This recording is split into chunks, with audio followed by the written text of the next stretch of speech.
we set this company up from scratch. Basically, a couple of people around a swimming pool. On the third year, we were in an acquisition with Dentsu Aegis Network at the time, and that was a 5-year buyout, which completed in sort of 2020, and then I left that in 2021. That was quite a big journey. Welcome to AI to Z. Hosted by AirSwift's data science Donny, we delve into artificial intelligence, health tech, and more. Tune in and journey with us into the future. Well, thank you, Andrew, for joining us today. Excited to hear a bit about yourself, your journey, and most importantly, how you view digital transformation. And it seems like you were a bit at the forefront, especially in Southeast Asia. So I think you're in the right place and speaking to the right person. So why don't you tell us a bit more about yourself and your background? Yeah, cheers, Donny. Happy to be here. So my name's Andrew Turner, and I've been out in Asia, mainly in Malaysia now, for about 14 years.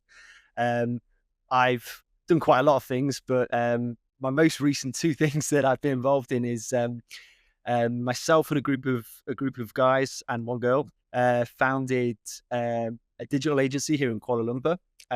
We ran that for about 8 years in total.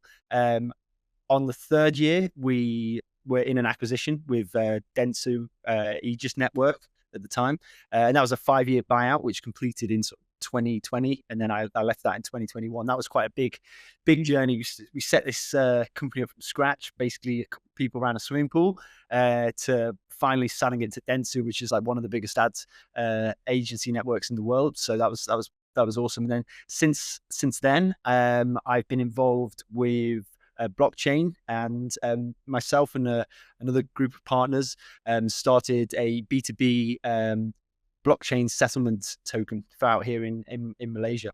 So yeah, it's I've been busy, and it's always been digital and tech related.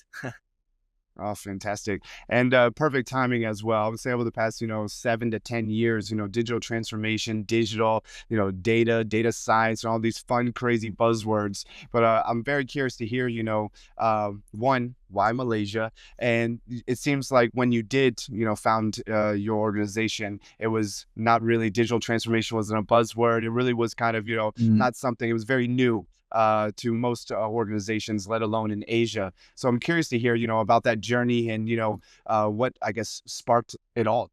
Yeah. So, I mean, I came out to Malaysia because I had a friend that was here, and I had been living in Australia and working in finance there.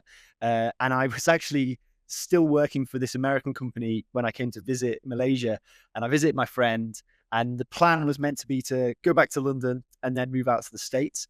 And I just really enjoyed Malaysia, and the thought of going back to England. I'd only been out of England about 1.5 years at that point, and I thought, I'm not quite ready to go back yet. And so I opened up the email, sent a message to my boss, and said, sorry, I'm not going to be coming back. And I joined a sports marketing agency here in Malaysia. So that was awesome fun.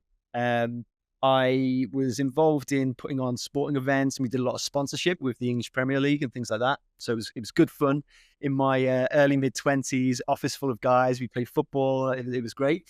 But that got me, gave me my first exposure to digital advertising. We put on events all over Southeast Asia, but Singapore was a market that we just launched in. Obviously a lot more expensive in Singapore than it is in, say, Malaysia or Indonesia. So when we were putting on these events, I had to be smart in how we utilize the budget that we had. So I used a lot of digital advertising to put that event on, and it was really successful. And then that kind of gave me a bit of a spark. Oh, wait a minute. This would have been 2011, 2012. I was like, wait a minute.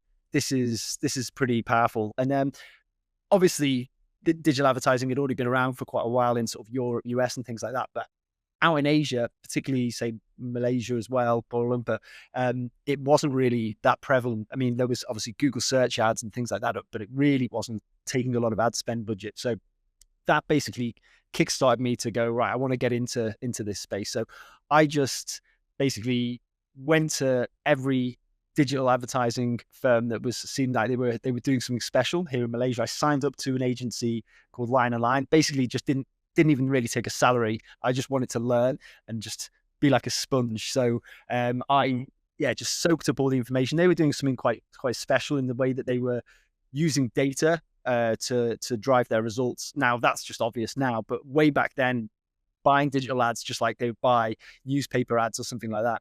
And about 6 months to a year, I was there. I was just absorbing information, doing BD there, and really got a good exposure to everything. And then I partnered with some guys, Casper Wandy, who was our CEO at the agency we set up. We partnered together, and there was a group of us at the time sitting around a swimming pool, basically saying, right, we can do something here. And our first office and our first offering was doing SEO services. Just SEO was the plan originally, and we were doing SEO services for our serviced office company at the time. So we got free office space in lieu of doing SEO for them, and that was our first foot in the door of having an agency. It was quite funny. We were all business developers, and we had one guy who could do execution at the time, and we were all just, I mean, at the time we had no clients either really. So it was, we needed to sell. But that was how it all kicked off, to be honest. Oh, wow. And then, what were some of the initial challenges? Obviously it was a space and domain that really hadn't reached, the shores of Malaysia or really, at all, and also still growing in its infancy, really. What were some of the initial challenges? And also, as the business grew, I'm sure things might have changed as well. Oh, man. Obviously I was thinking back over the years leading up to this podcast, going down memory lane. So many challenges. It was just crazy. We started off, as I say, just doing SEO services, and then you're doing SEO, you're optimizing people's websites, but then if their websites are rubbish, you're limited in what you can do. So then we needed to basically bolt on web development or landing page services. But then obviously SEO is more responsive to people searching, and then people needed more quick results, quick actions. So then you have to add in SEM, you have to then do other forms of advertising. So basically we just started to grow like that by, okay, clients, we were going in to sell one thing, but then they needed A, then B, then C. And that's just how we grew. It was very organic to begin with. And I think we grew quickly because a core team of us were doing business development, and we were going out, and then we would see on the forefront, oh, this is what people need. And then we were just very agile. So we would just respond to it. If there was an appetite for a certain area, we would just bolt that onto our business, start hiring as fast as possible. And then that's how it grew. Man, there was just so many crazy things. Example, this is when we were quite, I'd say a lot more established, about 2 years old. Our head of execution decided that he needed to go and visit his girlfriend in South Korea and propose to her, and just disappeared. And so I was in charge of all the accounts, and then suddenly had to be in charge of all the execution. That was like a baptism of fire, really. And I learned the hard way of, what goes into execution as well as account management. But man, there's just so many things. I think anyone who's grown a business from scratch learns you've got to be in the trenches. Well, I'm curious, was there a point when you kind of saw that we might have something here, and heading towards the direction of potential acquisition? I'm curious, what was that kind of that moment or that business model, or, how many clients you had that really kind of was like, man, we might really actually have something here? So I think it might seem a bit mercenary, but we always kind of entered into this with the plan of, we want to sell this thing. So we, as I said, to begin with, we were just doing SEO, and then everything bolted on, and it grew. I think when we won our first, what I would call big client, that was when it was like, oh, wait a minute. We won HSBC here in Malaysia. And at the time, anyone who's run any form of ad agency, or really any small business, trying to get your foot in the door with big clients is always difficult, because you've got these big agency groups that either inherit clients from overseas, or they come in with their big flashy presentations and things like that, and like massive staff count. We got into HSBC, and we won them over with our data approach. And then the amount of ad spend that they were spending was just like, boom, it was like 5 times more than any of our other smaller clients we had at the time. And I worked on HSBC a lot, and we did a lot of work with them. And obviously, big global brand, but HSBC isn't really one of the biggest banks here in Malaysia. And we did some really good work with them and got their credit card sales up to something ridiculous. And it was just like, at that point, then we had a solid case study, and they had the money to do things that other smaller clients didn't. So that gave us the ability to try different things. And we worked a lot with them. We were obviously running their digital ads, but we worked with a partner agency and looked at their back end and how they were handling leads. And then that's kind of where our foray into digital transformation came in, because for example, you're pumping leads into a client. If they're not handling their leads properly, I mean, anyone who's done sales knows this. If you're giving people leads for credit card, and then they're not calling that lead for like 2-3 days or something, it's not hot anymore. We got this whole machine oiled to the point where people were getting called within like hours, and like the conversion rates were just skyrocketing. It was, and that was when It was working. and then they're just like turning the money tap on because things were working well for them. And then obviously then you build strong case studies, you win other clients, and that was kind of the first domino. And then once that first big one landed, then obviously you kind of get trust, and that opens the door for things. So that was, I think, the point where we were like, wait a minute. But yeah, when it got to about sort of 2 years, we were like, right, okay, we're in a place now where we feel we might be appetizing for some bigger fish, and that's when we started putting ourselves out there a little bit and trying to see if there was appetite for agencies. Because I think we identified early on that you have established markets like Europe, US, and stuff like that. Digital advertising was established there, and Asia would catch up, but it was only a couple of years behind. You'd see like Australia was catching up quicker than what Europe caught up to the US. So again, it's the time it takes to catch up is smaller and smaller. And I think we were just sort of right place, right time, where there was a gap where local agencies were just selling digital advertising like traditional advertising. And we started looking at it as like, it's data science. It's, you're not spraying and praying. You know exactly what's happening. And the way we were talking to clients was very different. We would approach them more as consultants. Obviously, you're backing everything you have with numbers as well. So I think it was our approach that then started to change how clients were talking to us, and their appetites started to change from just buying a couple of ads. And it wasn't Google ads versus TV or YouTube versus TV. They started to understand you would look at it different, and it's a whole system, and there's the people can be tracked, and then that's when the appetite started to grow with clients. So it's at that point we started to, as I say, put ourselves out there to potentially be acquired. And how did you handle that process? I'm sure it was tumultuous. I'm sure it was not an easy one, but I mean, you got to essentially where you wanted to be. And I'm curious to hear, how that process go, and how'd you go in even choosing, Dentsu? Well, yeah. So I think, I guess, like with anything, you have a direction that you want to go in, but it requires a little bit of luck. We got invited to sit on a panel at a conference in Singapore, and my partner Casper Wandy sat on this panel, and it was just talking about digital advertising in the region. And then off the back of that panel discussion, there was a guy called Keith sitting on that panel who'd sold his agency in the past to WPP. I think it was an agency called VLM or VML. It's sold to WPP, and Keith was involved with potential acquisitions for WPP. So then the conversation sort of started there, and I think that conversation got to a certain point where we were talking about numbers and things like that. But this kind of thing is that you got to put as many irons in the fire, because you can't just bank on one thing, because that actually Absolutely. got quite far down the line, and we thought that there was a potential acquisition deal there, and it fell through. But this guy was invaluable at giving us advice on what we should be doing and what we should be looking for, because he'd sold his business. And I think when you're fresh at this and you've never done it before, you don't have a clue. Hmm.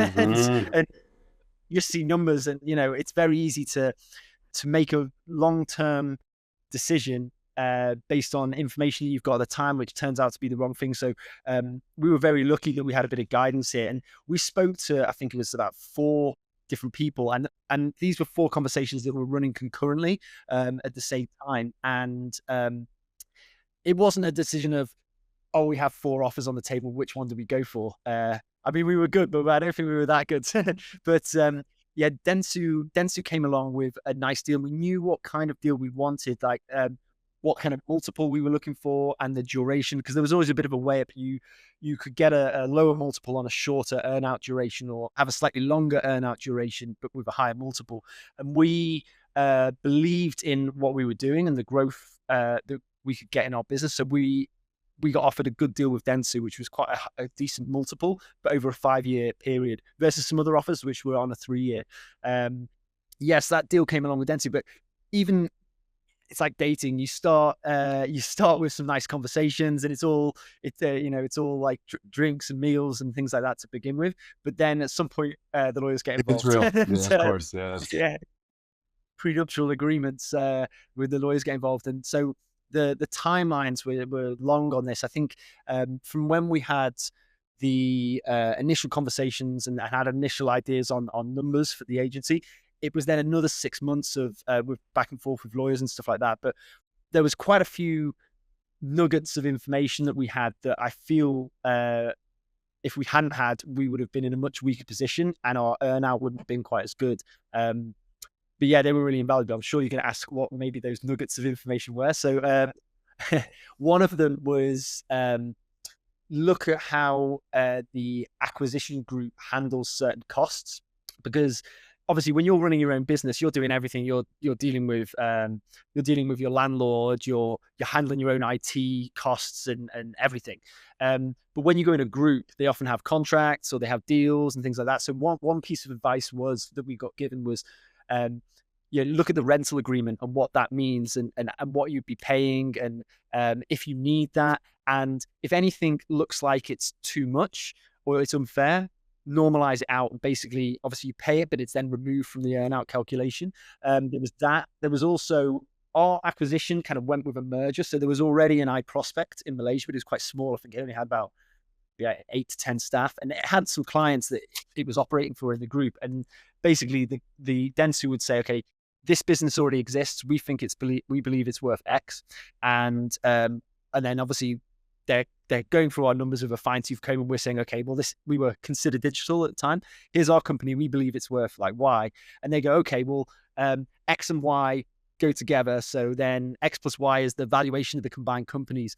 But one thing we did is we went through what they had with like a fine tooth comb, and I went and sat down with all of the staff.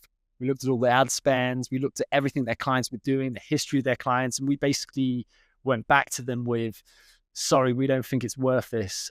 We think it's worth like this. And we got the base valuation of the company we were merging in with reduced. And that made quite a big difference, because I'm not using the real numbers here, but let's say we were 2 million and they were saying they were 2 million. Their base valuation would have been 4. So we would be working off that, and they would have a 10% growth of their, say, 2 million over. But so then it's like a dead weight dragging you down. So the more you were able to reduce that, and obviously we were doing it fairly. We weren't, they knew what they were doing as well. We said, oh, okay, we think this client's worth only this because of X, Y, Z. Yeah, and that was really important, because we are aware of other people who've done acquisitions, and they kind of got a bit scuppered with that. They kind of merged Lessons with learned, my existing. man. Yeah. And you don't know these things at the time, because let's say we were about a 2-year-old company. None of us had gone through an acquisition before. And you don't know these things. And you're just dazzled by numbers, and you're thinking, oh, wow, I'm going to be this rich in so many years' time if I hit these targets. And important things. And I'm curious, after the acquisition, of course, happened, how did that change, I say the direction of the business? Well, I mean, one of the reasons that we wanted to go with Dentsu over some of the other networks we were talking up to was the network effect. Obviously, Dentsu's a huge brand, and they've got huge global clients, and that's what we knew when we were a lot smaller was a pain point that we wanted to. We knew if we were to get acquired, we wanted to be by a big name so that we could get our foot in these big doors, and then crack it open and see how much money we could really make within these bigger brands. So we wanted to get into a big agency group. But then we quickly found when we did that there's a lot of politics. I think Dentsu had about 9 brands at the time. And we were naive maybe when we joined. I remember the first meeting, and we met each of the brands, and the group CEO introduced us as like, okay, these are our new digital agency acquisition. These guys are really good at digital. Pass them all your digital stuff. They can help you win pitches and da da da. And we were just getting given pitch after pitch after pitch after pitch. We were getting swamped with pitches, which sounds great. But then when we were like, okay, well then this much budget can go to us, then it was a bit like, oh, wait a minute. And no one wanted to lose their little piece of the pie. So it took a while when we joined the group to handle sort of the politics and negotiate around that to get not only the best deal for us, but it was the best deal for the group at the time, because they had 9 brands and each brand had a little digital department, because, at the time, digital was not big in Malaysia. Every agency knew they should do digital. So they might have like a 3-man, 4-man team, but we had I think at the time, about 20 or 30 people. By the end of it, we had 150 staff. So Wow. we grew like really aggressively, but we were good at what we were doing, and they just had small teams, and it was trying to balance that out and get people, because they're looking after their own P&L, right? Just like we are. So they don't want to lose some of their revenue. And it took a while, and then a lot of politics and working with the group as a whole to go, right, we need to change how we look at these numbers, because we're shooting ourselves in the foot here by, fighting over a piece of pie that could be a lot bigger. And there was a good few examples where we had clients that we were doing like TV. One of the other brands was doing TV buy, radio buy, like offline, out of home for this big brand, Abbott Nutrition. And the revenue, I mean, traditional's been around for a long time. The numbers are squeezed, low percentage, single digits, to sometimes even no fee, because the client's spending enough and the agency makes kickbacks. They're very low fees, but at the time, digital fees were a lot higher. And the budgets for Abbott didn't necessarily increase, but what the agency was making from revenue after a lot of the stuff we did with them, the digital transformation projects we did with them was it like 5-10x what the agency was making, because of the types of services we were selling in for them. But yeah, it was very difficult. I've diverted a bit off your initial question, but it was very difficult.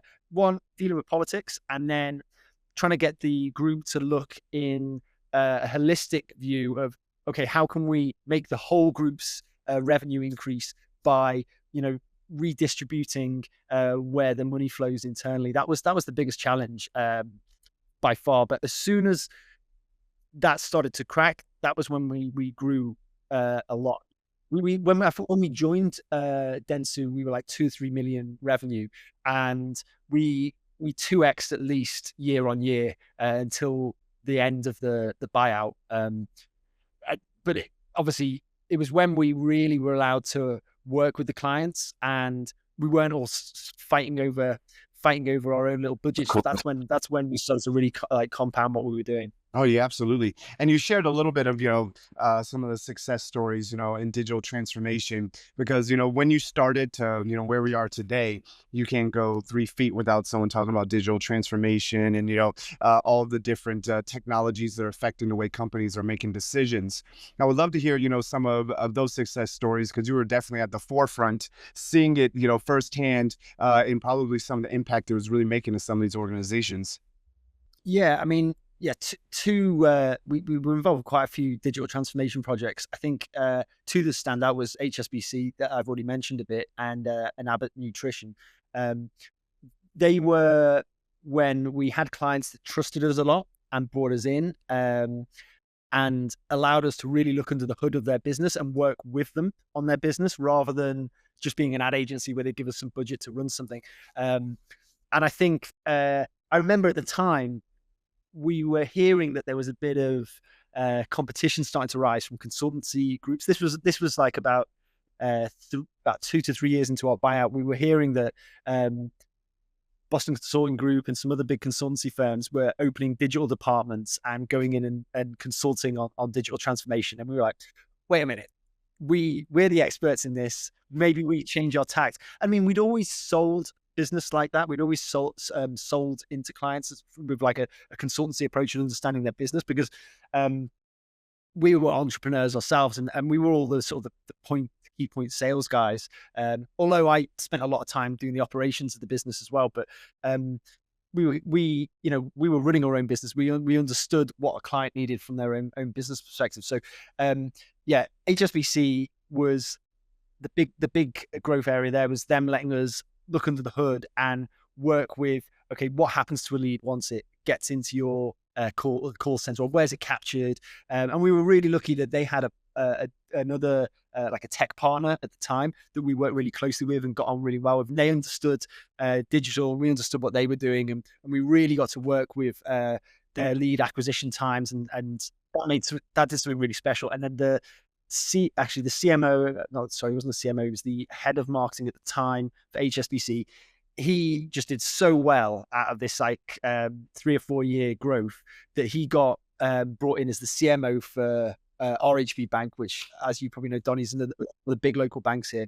And he brought us straight over into that. And we basically just did the exact same thing again, because it was just like we had this textbook system of how to develop that. A magical equation, mate. That's it. And then Abbott Nutrition was a bit different.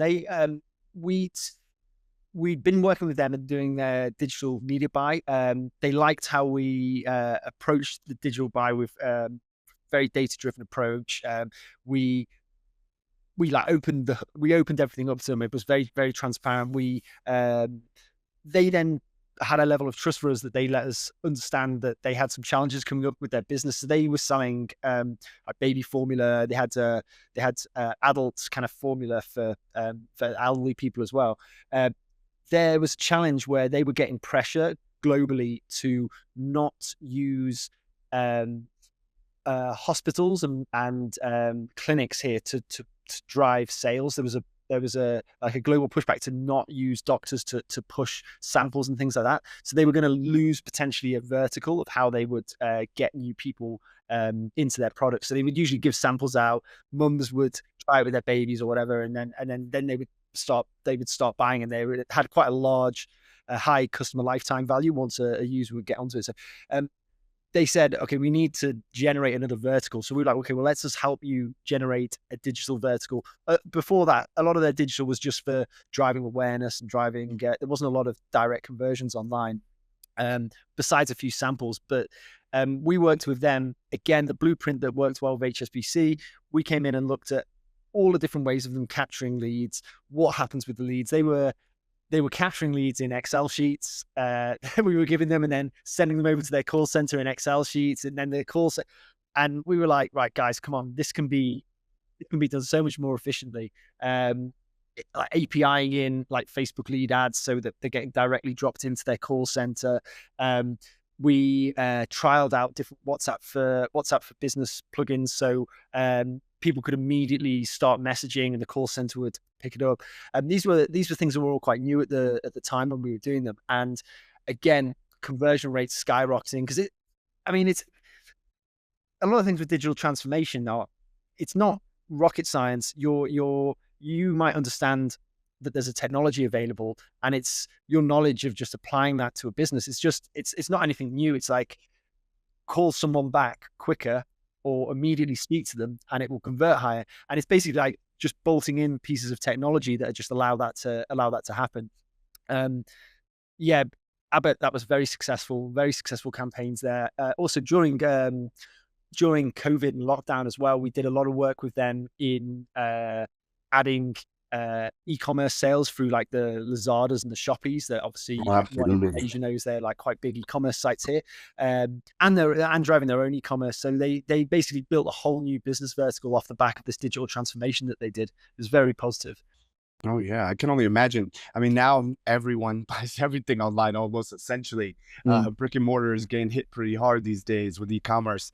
Now, I'm curious, as you know, AirSwift is a recruitment business. For myself, I work on technology roles across, the region. Mhm. And one of those things that I see whenever a new tech kind of comes about, and it's very hard to find people that can do those skills or that, have that skill set. Yeah. Did you come across that, as you were scaling, you grew from a handful of people by a pool to over 150 staff, was that something you had to deal with yourself as you were scaling and trying to, find people that could, facilitate?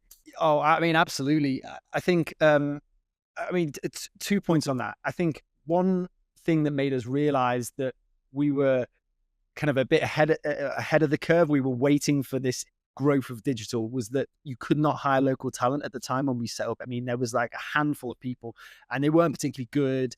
They didn't know how to, you know, run a full spectrum of ads across a funnel and tag things that are just obvious day-to-day things now. That wasn't there at the time. So we knew we were early. But obviously the challenge is then, well, how do you get these people? We were quite lucky. So Malaysia has a digital corridor for businesses in tech. They MSc status that you can get. We were lucky to. Well, I say lucky. We identified that that was a crucial area for our growth. We went about trying to achieve MSc status that allows you to get working visas through MDEC because it's an easier path for recruitment. And it's the idea is you bring in knowledge into Malaysia and you grow Malaysia. And that's exactly what we did. I mean, at some point early into our buyout, when we were probably 3 or 4 years old, we were probably about 70% foreign workers. But then towards the end of our buyout, that shifted down just because we were able to train local staff up, and I guess that's the whole point of the digital corridor, and that worked. That was absolutely crucial. This was so for example, I mean, in India has been like a huge outsource area for media buying in the US and Europe. So the level of ability of a lot of these guys from India was just so high. So we were able to bring a lot of senior people in who had such a high level of knowledge, and then obviously they were able to then train up workforce. So then we bring in a couple of strong key point people, and then have very strong training. So we had very low staff turnover for a good portion of all of our time because we did a lot of training, a lot of development. I mean, I think there's quite high staff turnover for agencies. It's a very intense environment, but yeah, I feel like we built quite a good culture that was built around learning and like really, it sounds like bull, but like driving excellence. I mean, we demanded quite high standard, and I felt like if people came in and they weren't really the right type of people to want to do, okay, they might drop away. But then we saw those to attract the right kind of people that like, wanted everything to be good and wanted to be working at a really high level. And like staff and who left would go on to good companies overseas, because we had a great multicultural office. It was awesome. I think at one point we had something like, I think it's 25 or 30 nationalities in the office. It was crazy. Yeah, it was awesome. And that's good because it creates, you get different mindsets, different dynamics. It was brilliant. I loved it. Yeah, absolutely. I mean, you had a front row seat of how things were really changing very fast. And it's hard to keep up with that change, especially in, parts of the world like where we're at in APAC. But it's amazing to hear that countries, like Malaysia, are really trying to welcome that type of talent, really provide opportunities for, their citizens to really kind of upskill and, stay relevant. Yeah. Because now you can't go anywhere without having an ad pop up, whether on your phone or, no matter where you're at, there's something targeting you, essentially. And, the fact that, you guys were able to, do so well, gain acquisition, and most importantly, still in business today is, definitely a success story. Now, I'm curious, what you were, I know you're in a different business now, which we'll touch on in a little bit later, but, where do you see the next few years going? What do you see the future of digital transformation? You were running the helm for a few years, running the show, and I'm curious to hear, your thoughts on what the direction you think, digital transformation or these agencies are going to be heading in the future. Well, I mean, I think things are constantly being shook up. I mean, there was things like, if I think back, when Apple released an update that kind of blocked certain tracking pixels and stuff like that, that was a huge shakeup in the digital space. You weren't able to track things as effectively. I mean, obviously now the advances that we're getting in AI is just that's gonna. I mean, the landscape is constantly changing now, and I think I mean, creative development now. I've seen videos generated purely with AI that are nearly indistinguishable from, um, from It's actual terrifying. videos. Yeah. So, I mean, that's going to hugely change the creative economy, the creative space.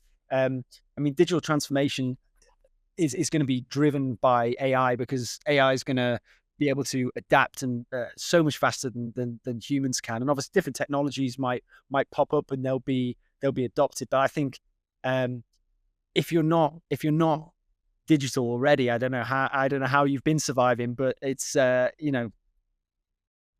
things that you can do with AI now are just amazing. When I've spoken to people, there's a lot of oil and gas out here, and things they're doing with drone technology and AI and identifying, like, assessing problems before they even arise on like oil rigs and stuff like that. It's crazy, and obviously logistics. I mean, it's gonna advance so much over the next 5 years. It's scary. I mean, in a sense, almost everybody's going to be a digital company. You know, Yeah. you had a digital agency, but everyone is a tech business now, and they're all synced together, which is quite exciting. And I'm curious, you pivoted from this role and opportunity where you're there for a significant amount of your career, Mm. and then you took a little bit of a break, and now you're on a new path and journey. What were some of the things that you brought with you, essentially? I'm sure there's a lot of lessons learned, but I'm curious to hear what transferred over even to a blockchain organization. Yeah, I mean, I think I'm not like a tech developer by any means. I think what I learned over the time I it was consider digital, then consider I prospect, then I prospect, was that you get your hands dirty and you try and learn to the best of your ability what your execution staff are doing. I mean, I still can't like hard code a website, but I can understand. I made sure that I understood what people were doing, why they were doing it. I made sure that I could understand basic things when it came to front end coding and then what's required from a back end and things like that. I mentioned that time when I lost my head of execution to romance over in South Korea. I think you've got to learn by doing and getting involved. And I certainly didn't do any coding when it came to our blockchain business, but but I think understanding and appreciating what that is, you can't just be selling something if you don't understand it. And I think getting to the heart of what you're doing is probably the most important thing that you can carry over, and just being in the trenches with it. Never being, never thinking you're too good or too important to do a task. I think you only a good leader and a good entrepreneur should understand everything that's going through at every single level. And the blockchain business again came about. I guess that would fall into the bucket of digital transformation. We had I had a friend who was working with some guys in the commodities sector out here, and they had a bit of a challenge when it came to interest settlement with Malaysian ringgit, and they were also interested in looking at the adoption of real world assets online on blockchain. So again, we just a few of us partnered together, some of the guys from that commodities network, and we looked at, okay, well, what are some challenges? So we ran it's more like an internal test project within their sort of network of clients, which was a digital ringgit, and then how they could do settlement with that, and how they could use smart contracts to partially settle. So it's essentially like smart digital money, right? Rather than there being like cash and it requiring a lot of siloed data points when, like, say, a shipment goes somewhere, or when it arrives, when it leaves. We were talking to them, well, you can have deals set up where everything is pre-programmed. So as soon as a shipment leaves one port, like a certain amount of money can be released, and as soon as it arrives, another amount. Um, and yeah, they were just had quite a lot of appetite for trying new things, which is always good. And they were excited to look at. They were in the middle of acquiring a warehousing and logistics company, and they were interested to look at what can be done in the RWA space of storing different metals, gold, and how can you put that on the blockchain. And yeah, we were just happy that they were involved in wanting to be involved in these things, and so we just went on a bit of an explore with them. So yeah, that was great. Well, I think it was something that you said very early on that, you were a sponge. You knew you didn't know, and Mm, you put yourself in the place where you needed to understand. And one of the things I hear from, great leaders, or, people that, end up being quite successful, is really they put themselves in everyone's shoes. mm, They understand how everything works A to Z. They might not be the person in front of the computer typing code, or the person that is actually, facing clients anymore, but they understand how crucial each part of the pie is, and the grand assembly line, and really understanding how to get the best out of everyone. How, especially now with tech and having a digital background, you really get great visibility of how everything kind of seamlessly works together, and the value of, having, a digital footprint, the mhm. value of having an organization that's very agile, able to adapt very quickly, and essentially, just putting everything together, which is quite exciting. That's the dream journey. I think there's a lot of organizations that are set up with the hopes, I believe you said, essentially you came in with it that you wanted to build a business that was going to be sold, mercenary. That was Yeah. it. A bit mercenary when it comes to that. And, a lot of people do set up businesses with that mindset, but they Mm, don't get to the stage and the state where you're able to get it. And yourself was in a quite a unique situation, because you even stayed on after the acquisition. You really got to see the before, during, and after effects of what happens during this. And, like you said, trial by fire, mm. learning, and really, just putting yourself in the right place, right time, right uniform, as I say in the Army. It seems like it, really panned out. And exciting to hear that, these new ventures, these new, you're in the forefront of digital transformation. Now you're trying to push blockchain. You're a little bit of a serial entrepreneur and staying ahead of the curve with tech, which is, exactly where you would want to be.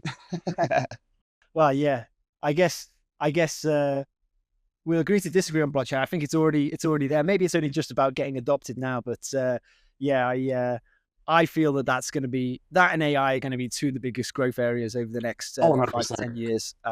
Yeah. Yeah, for sure. Mm, Yeah, absolutely. Especially with, some of the things that are happening with like JP Morgan is finally going to be backed off of a real asset, a real crypto chain. It is coming. It is mm, essentially, it's here because it's coming next year. So mm, we're in Q3, end of Q3 now. mm. So the new forefront is upon us. But I think it's still got a way to go. Like you Yeah. said, adoption rate and things like that. But if it can be adopted like digital transformation has been adopted, then the world is going to look very different, my friend, especially for Right. us expats.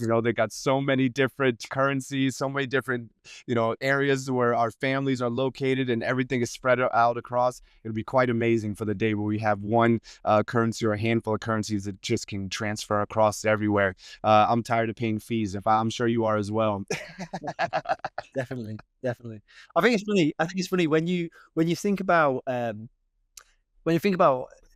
digital transformation. I think it's it's just like asymmetry of information. It's people don't know that there is a solution there, and usually when you put these two things together, it's quite an easy thing to do as long as there's appetite for change.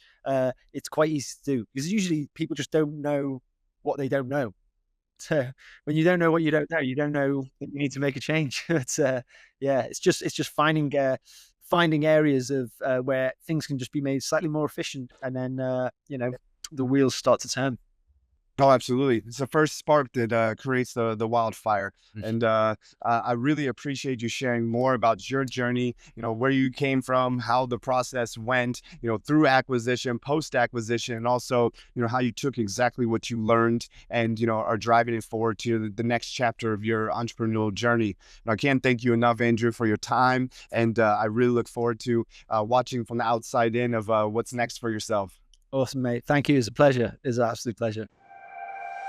Thanks for joining us on the AI to Z podcast with Data Science Donny. If you found value in today's episode, consider following for more insightful STEM discussions.